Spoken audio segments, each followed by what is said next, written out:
मुंशी है ना, वो हमारे उस्ताद हैं। सच्ची बात है, हमने अपने मुंशियों से बड़ा सीखा है। मुंशी एक बड़ा वाइटल पार्ट है। उसका बुनियादी काम है कि उसने असिस्ट करना है अपने कौंसल को। कम से कम वकील की फीस के अंदर वो 2-4-5% वकील मुंशियाना की सूरत में होना चाहिए। इंजीनियर कॉलोनी है, वकला कॉलोनी है, तो और भी कॉलोनी है, लेकिन क्लर्क कॉलोनी नहीं है। तो मुंशी को इसके साथ साथ कंप्यूटर की भी ग्रिप होनी चाहिए। अक्सरियत जो है ना वो क्लर्क को कह लो कि इंतहाई हकारत की निगाह से और लाइक ऐसे समझते हैं कि जैसे ये कोई वेरी लो लेवल तबका है। हम तो कहते हैं कम से कम हमारी इज्जत हो, हमारे पास हमारी वर्दी हो प्रॉपर किस्म की। तो मेरा जाती ख्याल यही है कि मुंशियों के बारे में भी एक प्रोफेशनल ट्रेनिंग होनी चाहिए कि और मुंशियों को मेल ट्रीट भी किया जाता है unfortunately. The more you serve the more you earn, the more you learn.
मुंशी का जो रोल है वो बहुत इम्पोर्टेंट है। उसके बगैर लीगल सिस्टम का चलना बहुत मुश्किल काम है। लॉ क्लर्क और मुंशी जो हैं वो एक ऑफिस का, एक लॉ फर्म का बुनियादी हिस्सा या पिवटल रोल होते हैं। हमारा सारा लॉयर्स का जितना भी काम है वो क्लर्क के अगर आप कहें कि बगैर हो सके तो ये नामुमकिनात में से होगा। मैं समझती हूँ कि हम एज बीइंग लॉयर्स मुंशियों के बगैर नहीं चल सकते। मुंशी, हम जब प्रैक्टिस शुरू करते हैं तो मुंशी हमारे उस्ताद भी होते हैं और वो हमारा पार्ट एंड पार्सल है। और जो अपने काम को जानते हैं और समझते हैं वो अपने इसमें प्रोफेशन में बहुत ज़्यादा एक्सेलरेट करते हैं, ऑफिस की मजबूरी बन जाते हैं।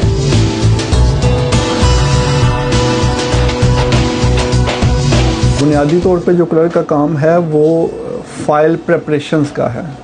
फाइल प्रेपरेशन में क्या है कि क्लाइंट के जो डॉक्यूमेंट्स आए हैं उन्हें वो सेव करे एक ब्रीफ में। केसेस की प्रेपरेशन, फाइलिंग, नकलें लेना, everything they are doing on our behalf. So I think they are as respectable as lawyers. Clerk का रोल ये है कि क्लर्क वकील के सारे जितने भी मामलात हैं वो क्लर्क देखता है।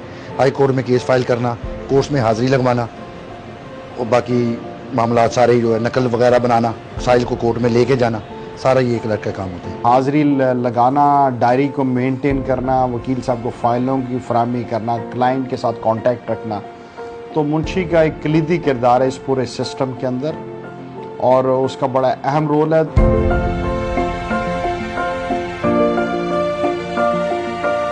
अनफॉर्चुनेटली अभी भी जो हमारी कचहरी प्रेमिसेस में जो क्लर्क्स काम कर रहे हैं वो सीना ब सीना इल्म से या वो सीखी सिखाई बातों से कर रहे हैं। उन्होंने कोई प्रोफेशनल ट्रेनिंग ऐसा नहीं ली हुई। मेरा ज़ाती ख्याल ये है कि जो मुंशी की एजुकेशनल क्वालिफिकेशन जितनी बेहतर होगी और जितना बेहतर वो इंग्लिश और उर्दू को समझता होगा, लिख सकता होगा और ब्रीफ तैयार कर सकता होगा, तो उतना उसका जो रोल है वो बेहतर हो सकता है। मैंने तो ज़्यादा जो देखे हैं वो अंडर मैट्रिक होते हैं। वो इसी तरह सीना गज़ट के तौर पे वो एक ऑफिस में काम किया, फिर दूसरे ऑफिस में काम किया, फिर तीसरे ऑफिस में काम किया, लेकिन उसका कोई तालीम का ऐसा क्राइटेरिया नहीं है। लेकिन चूंकि ये लिखने पढ़ने का काम है तो वो अमूमन मैट्रिक होते हैं, कम से कम तालीम मैट्रिक होती है और ज़्यादा से ज़्यादा कुछ भी हो सकती है।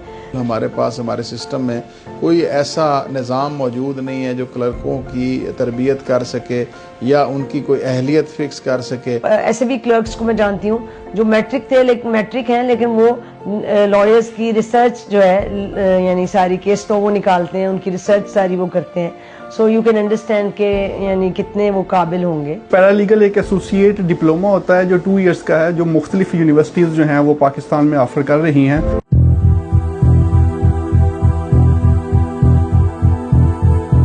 देखो प्रोफेशनल कॉम्पिटेंस के बगैर वो वकील के साथ चल ही नहीं सकता। को पता हो कि उन्होंने काम किस तरह से करना है और फाइलों को कैसे मेंटेन करना है, हाजिरी कैसे लगानी है, डायरी को कैसे मेंटेन करना है। उसका बुनियादी काम है कि उसने असिस्ट करना है अपने कौंसल को जिसके साथ वो जिस लॉ फर्म में काम कर रहा है। जितनी भी फाइलिंग होती है, केस फाइलिंग की, फाइल्स की प्रेपरेशंस की, एक केस फाइल के साथ कौन सा डॉक्यूमेंट्स लगना है, कौन सा फॉर्म लगना है, कितनी कोर्ट फीस लगनी है और कोर्ट फीस के लिए चालान कहाँ से बनेगा, फिर वो कोर्ट फीस जो है वो फाइल के साथ नेक्स्ट किस तरह से होगी, और फिर प्रॉपर जो ब्रांचेस बनी हैं, जो दायरी ब्रांचेस हैं हमारी सिविल कोर्ट्स में, सेशन कोर्ट्स में, हमारी हाई कोर्ट्स में, इन तमाम कोर्ट्स में एक दायरी ब्रांच है। उस दायरी ब्रांच की प्रॉपर वर्किंग है जहाँ पे सुपरिटेंडेंट लेवल से लेके नीचे क्लरिकल जॉब तक, जूनियर क्लर्क, सीनियर क्लर्क, और फिर उसके साथ साथ तमील कुनिंदा ब्रांच है, फिर एलमत के साथ डीलिंग है। ये सारी की सारी डीलिंग जो है वो एक लॉ क्लर्क जिसे हम मुंशी कहते हैं वो करते हैं। आजकल क्योंकि वैसे जिद्दत का दौर है तो मुंशी को इसके साथ साथ कंप्यूटर की भी ग्रिप होनी चाहिए।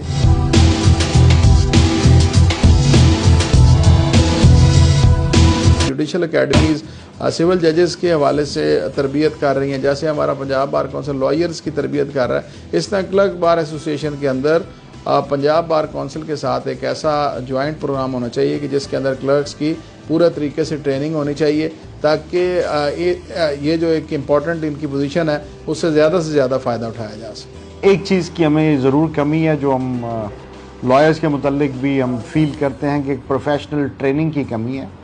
तो मेरा ज़ाती ख्याल यही है कि मुंशियों के बारे में भी एक प्रोफेशनल ट्रेनिंग होनी चाहिए कि इनोवेटिव चीज़ है ताकि उनको पता हो कि उन्होंने काम किस तरह से करना है।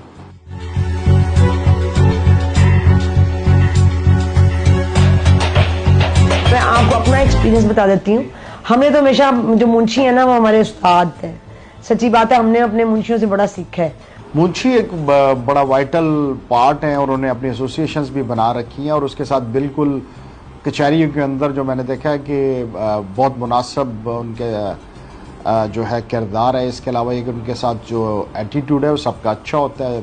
और मुंशियों को मेल ट्रीट भी किया जाता है अनफॉर्चुनेटली, और उनको पैसे नहीं दिए जाते, उनसे काम ले लिया जाता है और फिर उनको फारिग करवा दिया जाता है, जो कि ज़रा अनफॉर्चुनेट है चूँकि वो गरीब तबका है और मीडियोकर क्लास है और वो दे आर फैसिलिटेटिंग यू। इसलिए मैं समझती हूँ कि इसको थोड़ा सा हमें मुकला को देखना चाहिए। लेकिन ओवरऑल क्लर्क्स के साथ लॉयर्स यूजुअली काइंड है, they look after them. In fact बहुत अच्छा रिलेशन है। अगर हम कोई गलती कर देते हैं तो फिर वो हमारे साथ थोड़ा सा गर्म वगैरह होते हैं, बाकी बदतमीजी नहीं करते हमारे साथ बहुत ज़्यादा। जो सियाने और काबिल मुंशी और पुराने हैं उनको तो कोर्ट के अंदर भी इज़्ज़त होती है कि जज साहबान भी समझते हैं कि ये फ़लाँ का मुंशी और उसके मुताबिक चीज़ों जो है आगे लेके चलती हैं।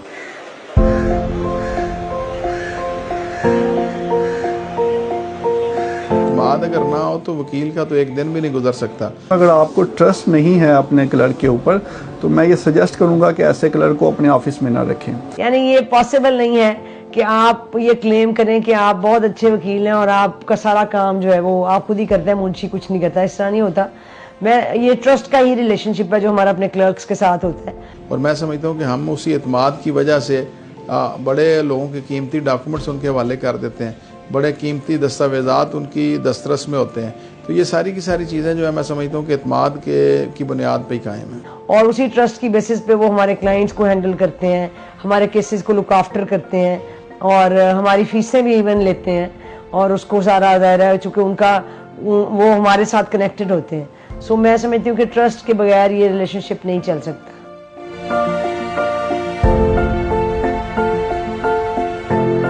देखिए मैं समझता हूँ कि यहाँ पे आज तक क्लर्क के हवाले से कोई उसकी बाकायदा फ़ीस वगैरह या बाकायदा तनख्वाह उसकी मुकर्रर नहीं है। बाकी जो है फाइनेंशियल मामला भी ऐसी चीज़ है जिसके बारे में डिस्कशन नहीं की जा सकती।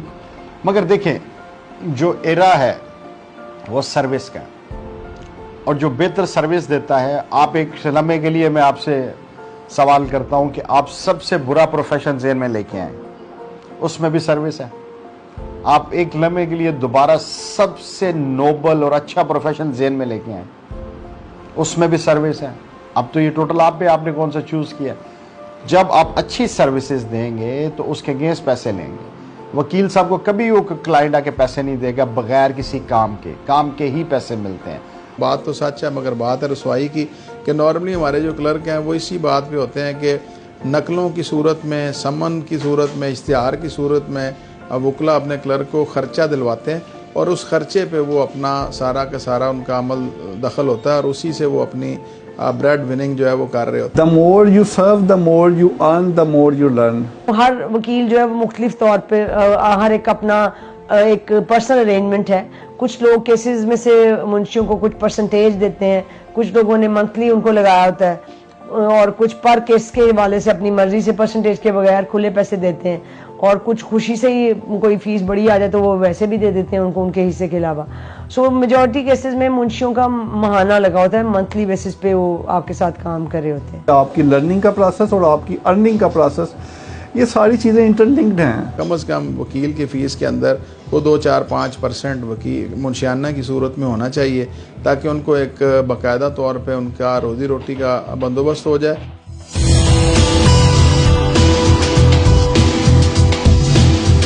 वकील साहब के खिलाफ तो बार काउंसिल एक्ट के तहत कार्रवाई हो सकती है, मुंशी के खिलाफ फिर सो मोटो एक्शंस होते हैं। क्लाइंट और लॉयर के दरमियान तो कानून बड़ा क्लियर है और जहाँ तक बात है कि क्लर्क का क्या है, क्लर्क का सिर्फ इस हद तक है कि he has to look after that client. सिर्फ उसी तरह कार्रवाई हो सकती है जिस तरह एक आम शहरी के खिलाफ होती है, नेग्लिजेंट अगर उसका एटीट्यूड है, अगर केस उसकी वजह से डीएनपी हो जाता है, किसी की प्रॉपर्टी ट्रांसफ़र हो जाती है या किसी को उसकी वजह से नुकसान पहुंचता है तो उसके खिलाफ डैमेजेस या चीज़ें की जा सकती है।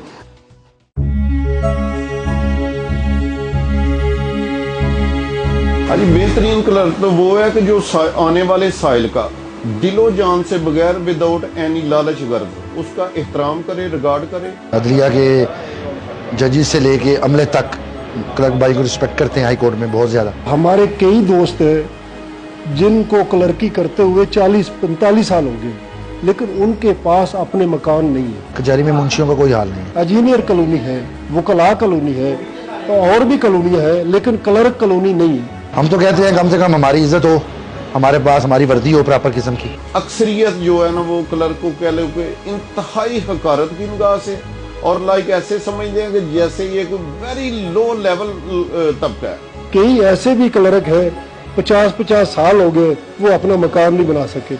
अक्सरियत जो क्लर्क हैं वो बेचारे पार्ट टाइम मजदूरी करते हैं, कोई ना कोई जॉब करते हैं और कचहरी इसलिए कि अल्लाह ने उनका भरम पर्दा रखा हुआ है तो वो छोड़ नहीं सकते। वकला के लिए जी पंजाब बार कौंसिल है, पाकिस्तान बार कौंसिल है, हमारे लिए कुछ भी नहीं है। मेरे ख्याल में 70% जो क्लर्क है ना उनका ये इस कदर पुरसाने हाल है को बेचारे किराया दूसरों से मांग के जाते हैं। जितने इन्होंने सहूलियात वकला साहबान को दी हुई हैं कम से कम उसमें से 50% हमारे क्लर्क भाइयों को भी दी जाए। आखिरी शब है सर न झुकाना लोगों, हुस्न किरदार की शम्मे न बुझाना लोगों, कट गए जो इस अदालत की अजमत के लिए, गली गली में दुरा उनका फसाना लोगों।